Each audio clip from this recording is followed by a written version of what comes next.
I'd like to welcome everyone to this event. Thank you for coming. My name is Jada Benedict. I'm an intern with the Artivist Foundation. The Artivist Foundation's mission is to amplify the voices of activist artists, or artivists, by connecting them with local and global communities to fight for social, racial, environmental, and economic justice. We provide resources that empower both experienced artivists and people new to art, community organizing, or activism to learn skills that will enable them to become the leaders that our world so desperately needs. It is our honor to host this event highlighting diversity in artivism. Each of the panelists that will speak today, as well as all of you, have your different backgrounds and own identities that shape the way you look at and interact with the world. Even those of us that share similar interests may approach art and activism differently. And that is why diversity is so important to learn about and so necessary for inspiring the most people possible. We are so excited because this will be our first event bringing together the artists that we have featured for a panel discussion like this. So just some quick logistical points. After our panelist introductions, I will be posing a few questions that each panelist will then have the opportunity to answer. But following, if there is time at the end, we will take 1 or 2 questions from the audience. We want to keep the event to about an hour, so we'll try to get you out of here. We know everyone's a little bit fatigued with Zoom, so we will try to get you out of here as soon as possible. But thank you for coming. And if you do have any questions, please place them in the chat throughout the event. So finally, it is time to give each of the panelists a couple minutes to introduce themselves and if they'd like to be able to show off or talk about some of the projects that they've been working on. So Sam, would you like to start us off? Yeah, sure, I'd love to. Thank you for having me. Let me go about sharing my screen.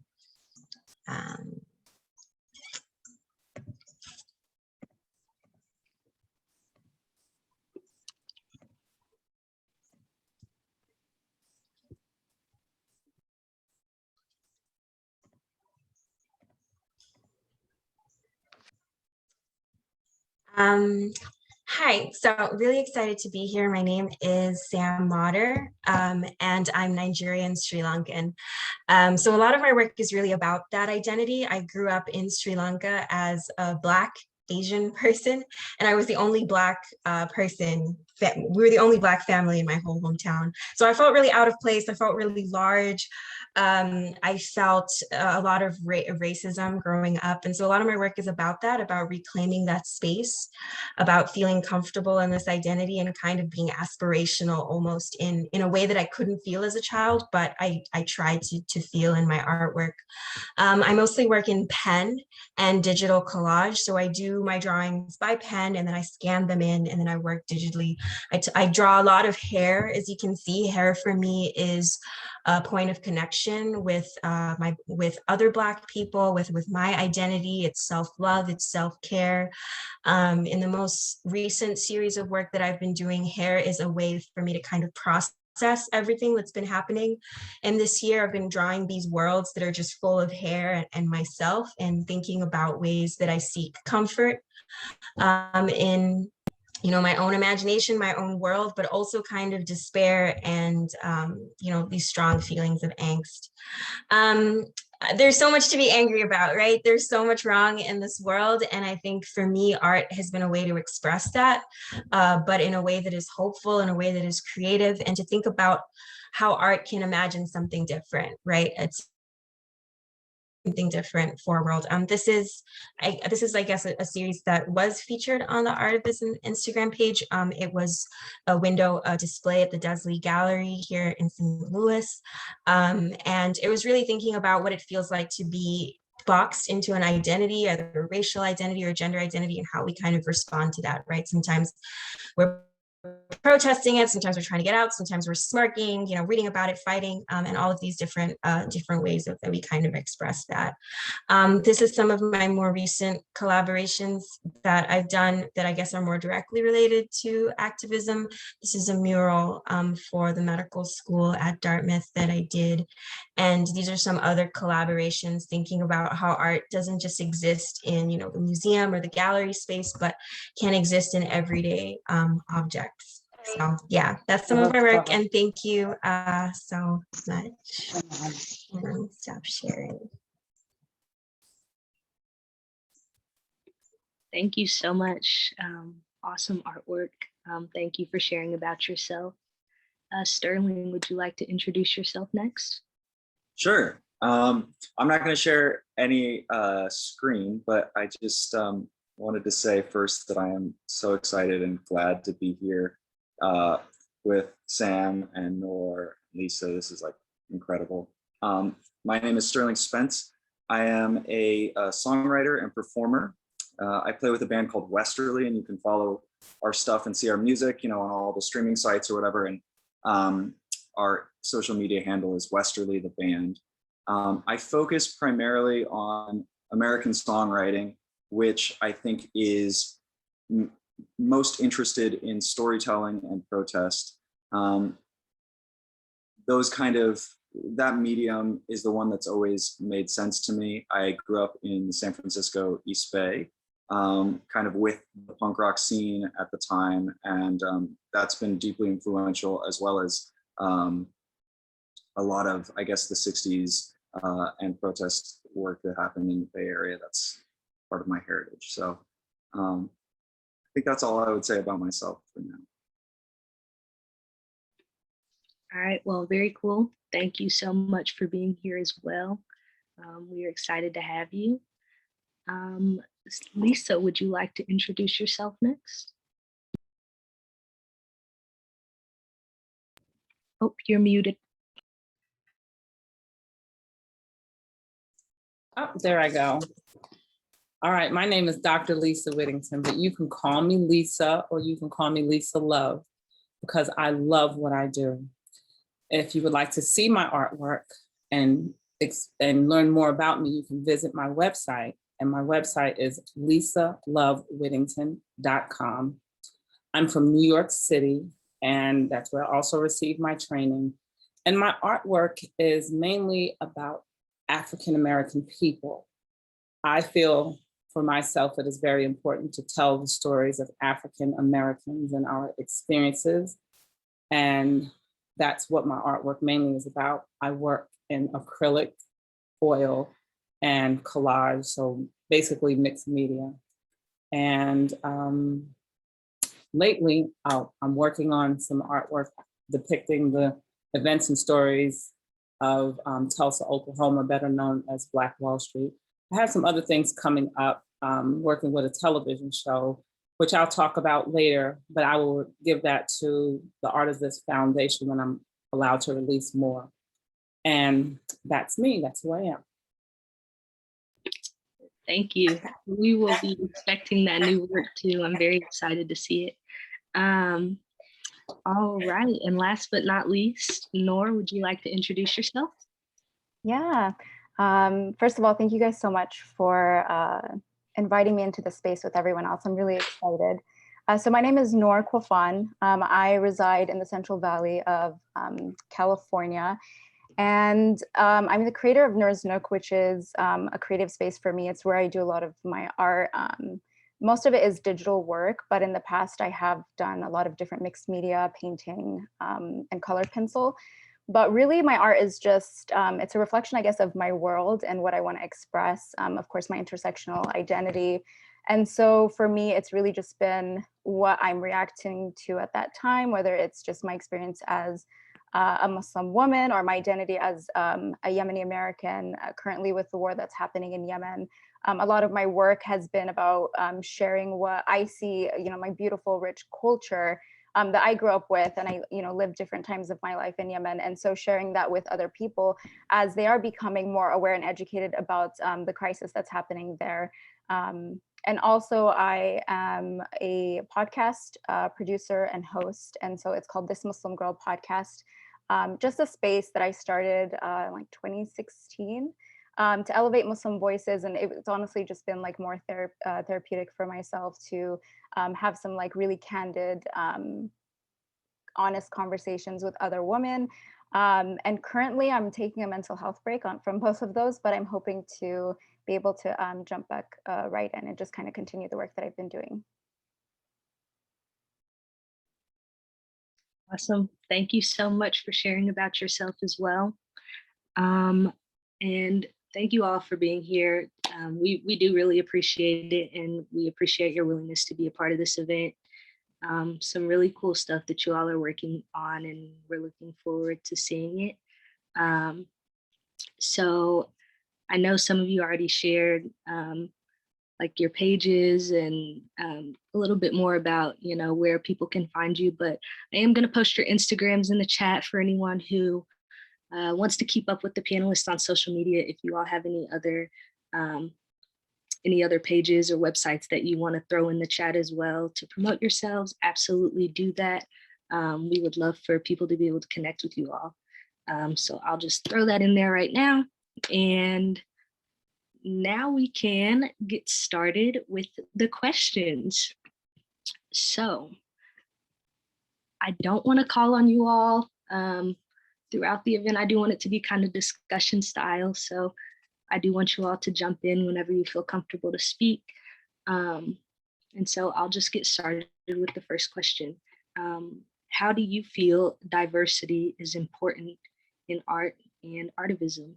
And whoever wants to jump in first is more than welcome.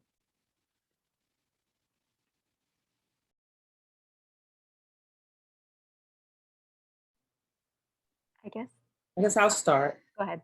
Well, I feel and I believe that art is very important in diversity because, for one, art records history. It says that a culture was here. So we learn about others from the past because they left artifacts for us. And some of those artifacts are art. We go to a museum and we learn about them. Art also provides a record of our experiences. It provides a record of our culture, and it gives other people a window into our culture. They may not come into our neighborhoods or visit us or go to our restaurants. However, they might look at your art. So that's where art will give a culture a voice. And in addition, art does not need permission to speak. And so there's a lot of cultures that, you know, they've been muted in this country. And so art doesn't need permission to speak. And so we have to take that. So to add on to what Lisa was saying, which she made a great point, I think it does record history. And I think the reason diversity is so important is because it does give us different perspectives, and it gives us kind of a complete picture about what exactly is happening. Because as we know, especially here in the United States, like history has been written in a way that has like an agenda, right? And so if you are not seeing every piece of the story to be able to understand kind of what was happening, then you're really getting a limited version of it or limited view. So I feel like it's really important because it's capturing history and you're able to see it from so many different perspectives. And I think that it's getting better. Like art is becoming a lot more diverse. Galleries are becoming a lot more diverse, but there's still like a lot of work to be done. But exactly to what Lisa said, it's really about the history telling.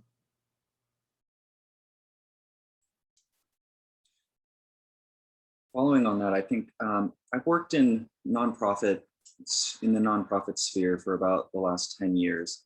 And all of those spaces have been deeply activist spaces.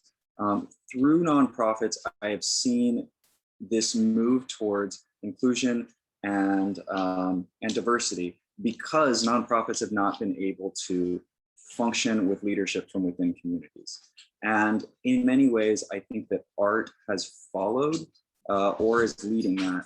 You know, art deals in storytelling and not stats, and it allows for an empathy that connects that connects people together and can amplify voices. So that's the significance to me. I've seen it in nonprofit work, and I certainly have seen it in the music scenes that I'm involved in. This deep need to take leadership from the community. Yeah, I mean, I think everyone here has kind of covered it. I think some things that I also think about with diversity, which I guess in a lot of ways has come to be viewed as a little bit of a cliche word, right? In certain spaces and institutions. I think about how in the nonprofit space, like Sterling was saying, I also worked in the nonprofit space for a bit, you know, the on the ground people, like the lower level people tend to be more diverse, and but then the leadership, right, isn't reflecting the communities that serve, right, where the power is in a lot of ways isn't as diverse. And even if you think about artists, like, you know, who I'm in grad school right now, and even when I was going through that process, like there were very few people of color as professors, right, who were letting students in as, you know, heads of museums and curators and all of that. I mean, it's changing for sure, but I think it's also important when we think about diversity that it's at all levels, and that the power isn't, that it isn't just this moment, right? It isn't this moment where everyone's kind of thinking about, you know, the importance of Black Lives Matter and, you know, I mean, Asian American voices and all of these other things, that it isn't just a moment, but we're also thinking about the people who have power and how we can actually like change these institutions. And so it's not just, you know, the baby little people coming in, but the people who are actually sitting and making decisions and gatekeeping in a lot of ways. Awesome. Thank you. Those were some great answers, and I definitely agree with a lot of the points you made. I think that question kind of ties into then our next question of what role do you feel Artivism will play in society and social social change going forward specifically. What significance do you think that will have in those movements? So I think kind of continuing on what we were saying earlier is that it's going to be writing what's happening in the present for the future, which is going to be our history.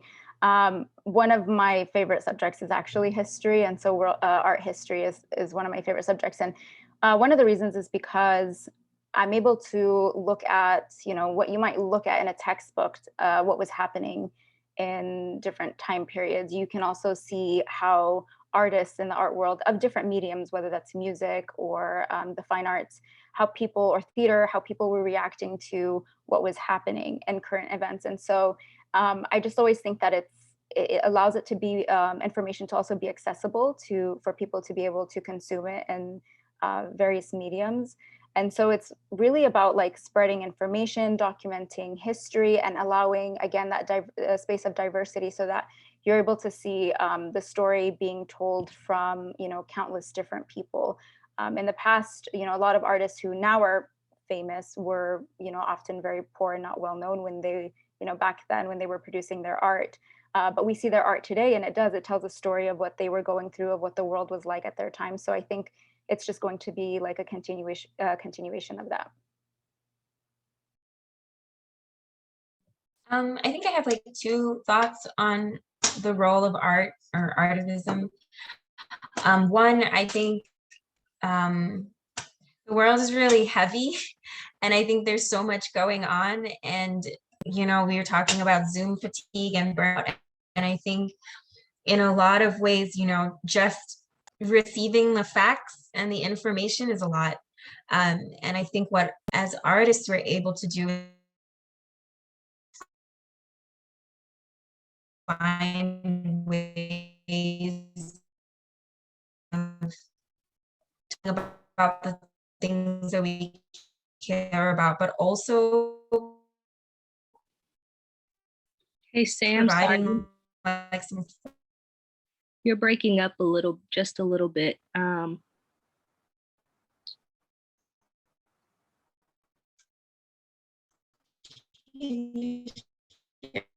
me? It's still a little choppy. Would it be okay if we, oh, are you back? Hello. Yep, sound good. Oh, can you hear me now? Yeah, we can hear you a little bit better now. Yeah. I think.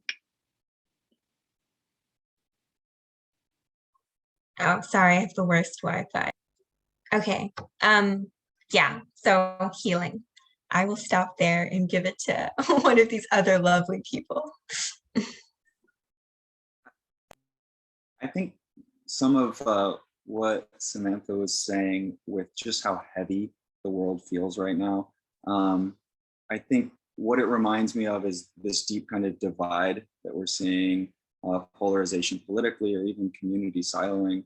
And I'm really hoping that artivists, art and activists can both do the healing aspect, bringing hope, bringing the sort of joy that comes with that, and also that we can be involved in reconnecting communities and talking in, I guess, in emotional language that allows people to build empathy across kind of our disconnects.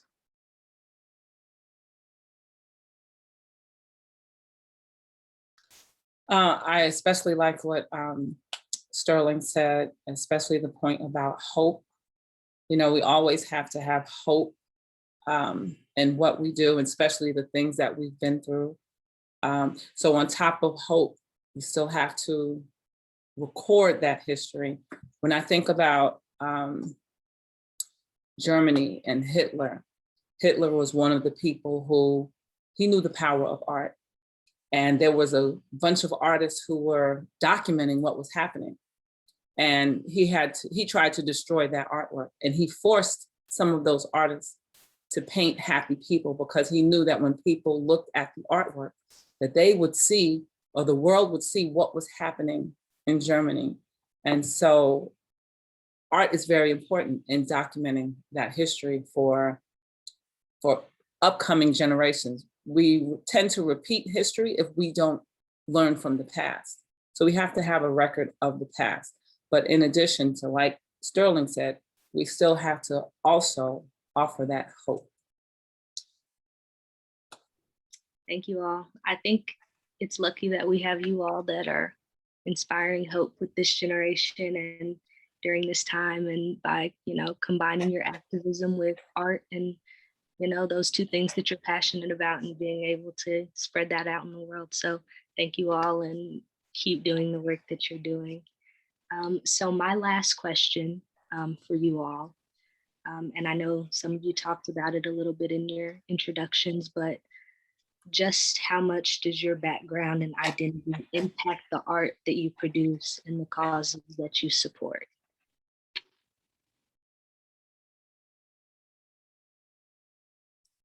Well, since my speaker is up, I'll just go ahead. I am an African-American woman, and I have artistic knowledge, and I have skills and talents. And I know that my people need my help. And I have no choice but to be a voice for my people and to document the history and things that I see going on, so that there is an accurate record of African-American history, because there is African-American history that is being erased, it's being whitewashed, they're trying to suppress it. But art doesn't need permission from anyone. And so as an African-American woman, I will not stop painting and telling the stories of my people, because it is important.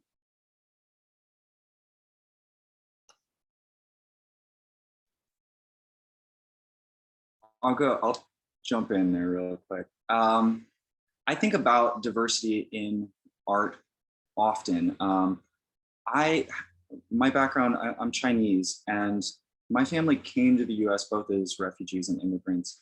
And there's a connection to that story for many communities, for Black and Brown communities and people of color in this country. But I also have recognized and thought about how the Asian story, especially East Asian stories, become complex. There's an aspect where my communities have been negatively impacted by racism within this country. And then there's an entire other side where my communities have been complicit in that violence. And because of that, as I think about my own identity and my own work, I think of it in an in-between place. I'm also half white. And so that kind of in-between area has influenced the way that I want to tell stories.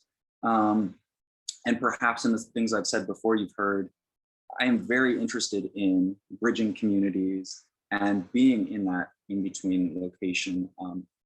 So that form, that experience is part of what I think of as I create art.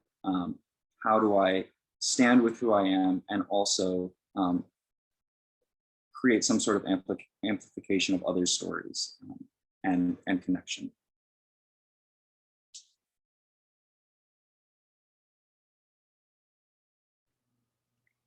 I can go next.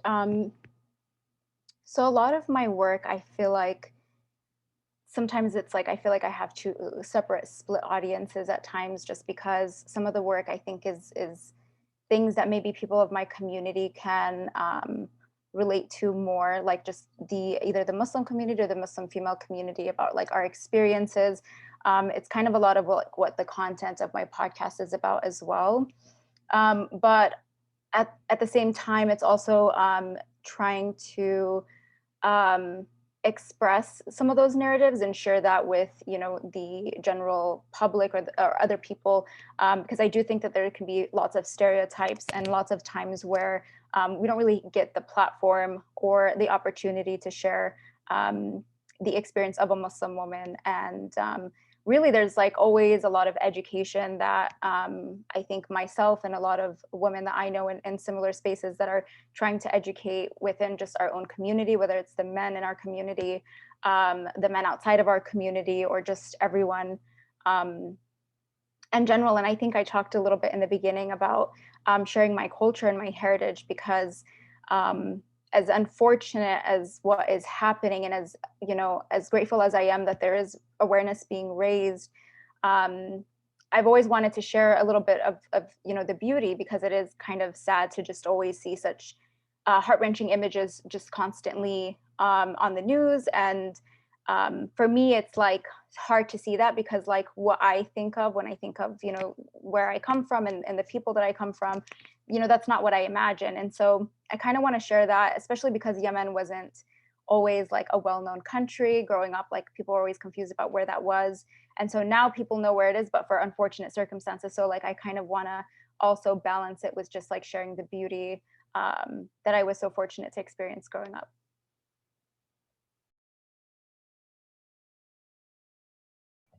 Can you hear me? I'm not sure if I'm stuck again. Okay, great. Yeah, I think for me,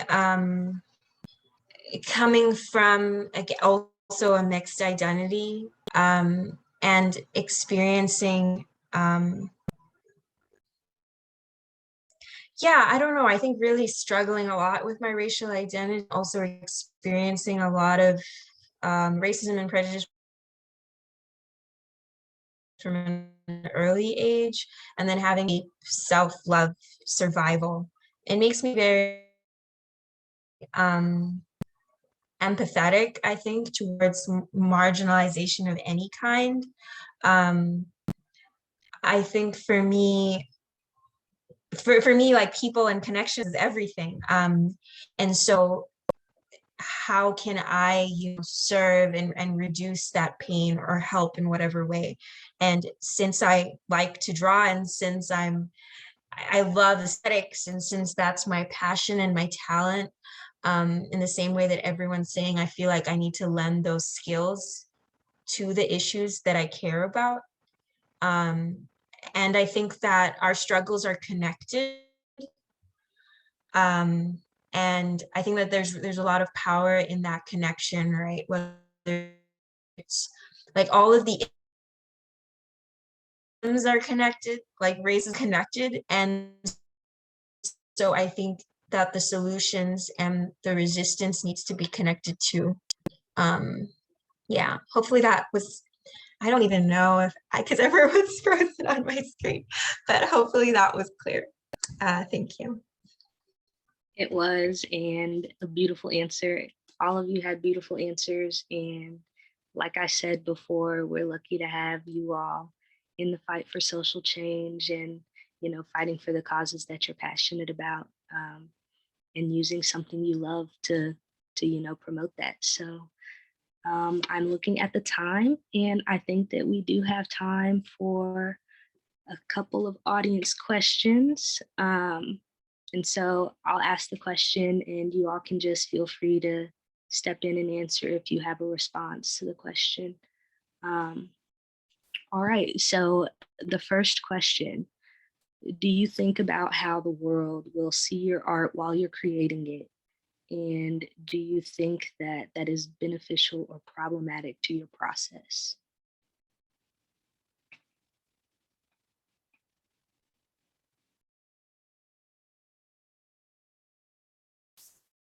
I guess I'll go. I always think about, we call them the viewers. I always think about my viewers. And when I think about the viewers of my work, I always try to make sure that I am telling a story of my people that is as authentic as possible so that they will receive the truth. I do know that sometimes they may not, you know, there may be people that may not like my artwork. And there might be, you know, there are people, of course, that do like my artwork. So you can't get caught up in who's gonna like it, who's not gonna like it. The fact is that you have to tell the truth. Your people need you to tell the truth. My people need me to authentically tell the truth. And I'll give an instance. I created a painting of Emmett Till. Some of you may see it, have seen it already. It is on my website. I created my painting and finished it in 2012, but in 2017, there was a white woman who created a painting of Emmett Till. So very few people knew about my painting, but her painting, this painting of Emmett Till by the white woman caused a protest at the Whittington Museum. And so I was called about my artwork, and because my artwork was there, now people have a view of a white woman's version and a Black woman's version. And my version, it told Emmett's story. And so if my version of my painting did not exist, then our history, Black history, would have been whitewashed and it would have been suppressed. And her version of Emmett Till would have hijacked our history. And so that is why it is important for you or for any artist of any culture to tell the story of your people. You know, because you never know when that artwork, I mean, I sat with that artwork for how many years? And then finally, the point on why the purpose of it being made came to be.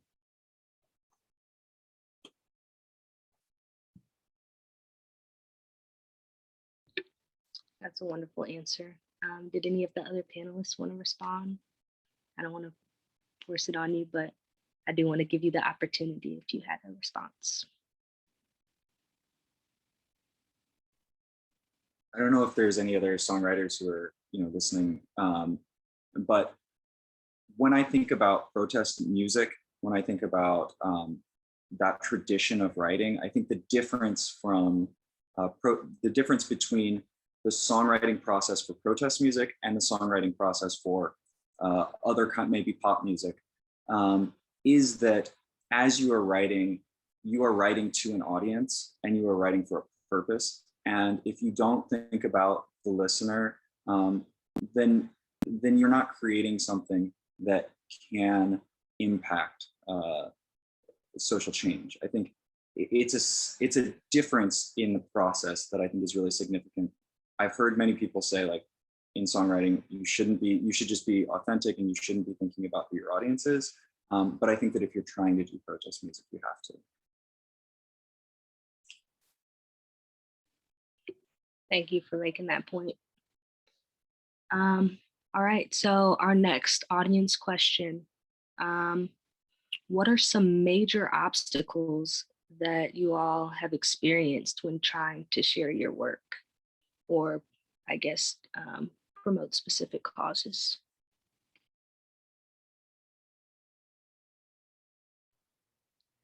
So I feel like my social media following is pretty, I've not had any issues like with the type of work that I share, but I would say that one of the pieces that I found myself having many conversations with people is this one piece that I did with a woman who's wearing a veil, and she has rhinestones across it that says "Leave me alone." And really, it's for me, it's like this conversation that I always have to have with people about the concept of feminism, and people who kind of reject this idea of like a woman's, choice, and that if a woman chooses to cover her face, then somehow that's unacceptable.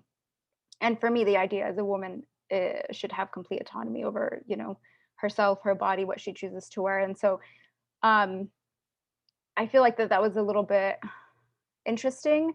Again, people from maybe Arab or Muslim communities, they're a little bit more, I guess, aware or normalized by women wearing the veil. But for other people, I know it's kind of like something that's a little different. But for me, I mean, obviously I don't wear it. I have worn it before when I traveled back to Yemen. And maybe that's also why, because I've experienced it. So I know that there's a lot more to it than I think what people understand, and they see it as being very oppressive. And that's not to say that there are instances where in certain countries or in communities where it is not a woman's choice, but that's not my point. My point is to say that for the woman, and I know many women who choose to wear it and choose to wear the veil, that's still not accepted by, the most left or liberal feminists who are okay with like women taking off their clothes, but then they're not so much okay with a woman wearing a hijab or a woman wearing the veil. And so I feel like that was like one of the big things. And it was really just, again, people outside who probably aren't very aware or know much about the veil, but very interesting conversations I had after posting that piece. I think that's an interesting thing you talk about, awareness. I definitely think being more aware and, opening yourself up to the possibility of learning about other cultures, learning about other identities, and learning about other backgrounds, which is, why we're all here today. I think that's so important, and it can open up a whole new world and, connect people in a different way and allow you to be more understanding. So thank you for that answer. Did anyone else have an answer to that question? Yes, I do have an answer. One of the obstacles is racism. I get just as many rejections as I get acceptances. And I get rejections because I'm Black. I get rejections because my stories are too strong and they don't want those stories to be told. As I've studied history in the past, I know, like Asian art, basically it's hardly in the textbooks at all. So there's, so it's just as bad as African-American art. So there's art that's being suppressed. So when you go through the museums, our museums, your taxes help to pay for some of these museums. And they're supposed to be holders of our history. And so the next generation can go to these learning centers and learn about the people in this country. However, when you go to these museums that's supposed to serve society, they are 85%. When you look at the art on the walls, it's 85% white male. You see less than 1% African-American female, less than 7% of other cultures and especially Asian and African-Americans. So that's a huge obstacle is always being suppressed, that we are not the gatekeepers. And so trying to battle all of these obstacles because they don't want people to see my story. They don't want people to see my artwork, but I'm going to keep painting it because it's what needs to be done.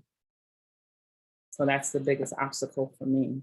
And I see it also for everybody else that's here as well.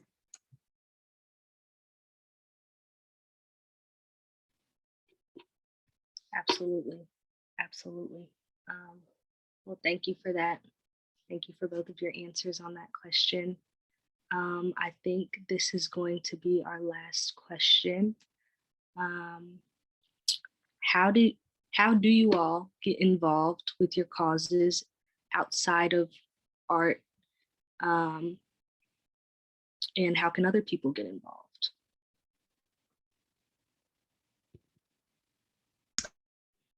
I could start. I think for me, it's always about just plugging into the community that you're in. I am a Black person, but I'm not African American. And so my stories and experiences of Blackness are different, but there's also a solidarity there. So I think whatever spaces, communities that you're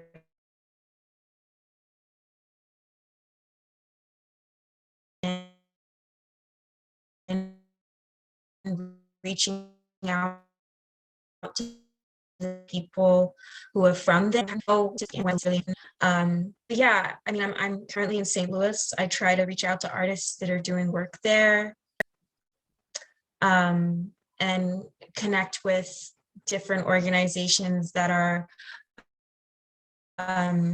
doing work that I care about, and just whatever I can in whatever way, whether that's sitting on it's always important.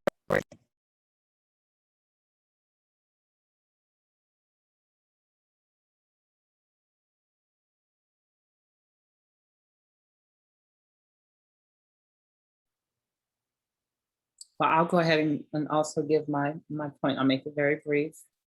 When organizations like the Artivist Foundation calls, and you see that they've been working so hard to make a difference in this world, you make time to help them, period.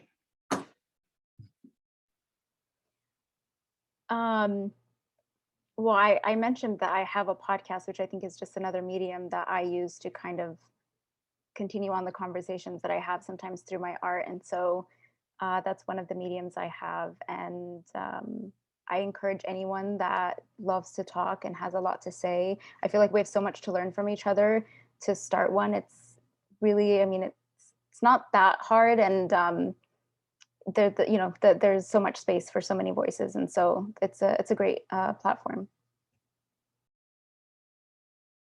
I would say, of course, the Artivist Foundation is an incredible resource. And I think that artists themselves are incredible resources for connecting to community work and causes. And Artivist has created a platform where you can find them. I work for the American Friends Service Committee, and that's one place that we try to work in coalition with nonprofits and communities that are deeply embedded in the issues. And so I look for local programs, and I would encourage everybody to support their local artists and find artists who are supporting activist causes, because often they are deeply connected into the community.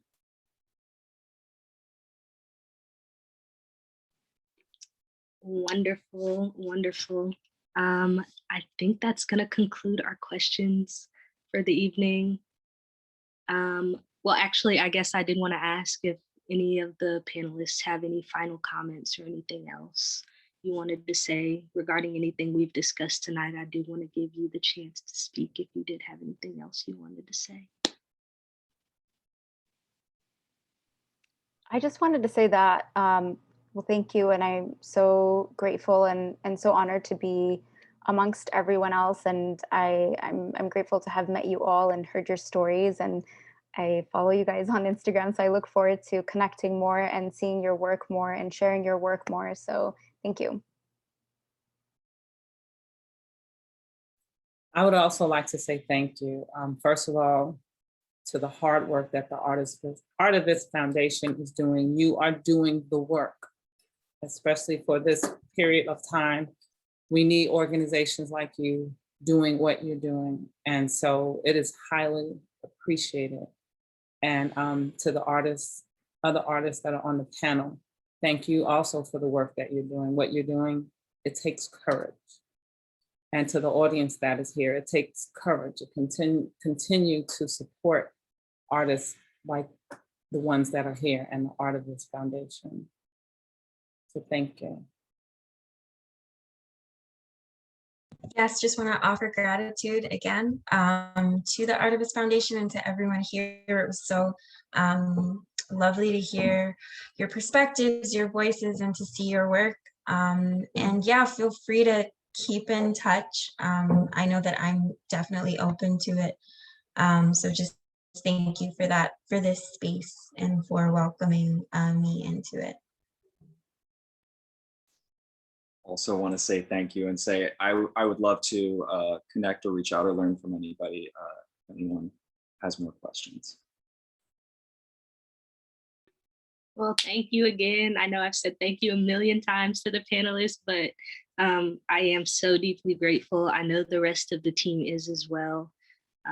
We really appreciate you all for being here. We appreciate the work you're doing and the support you've given us, and keep supporting those causes. And we need more people like you that are willing to do that work.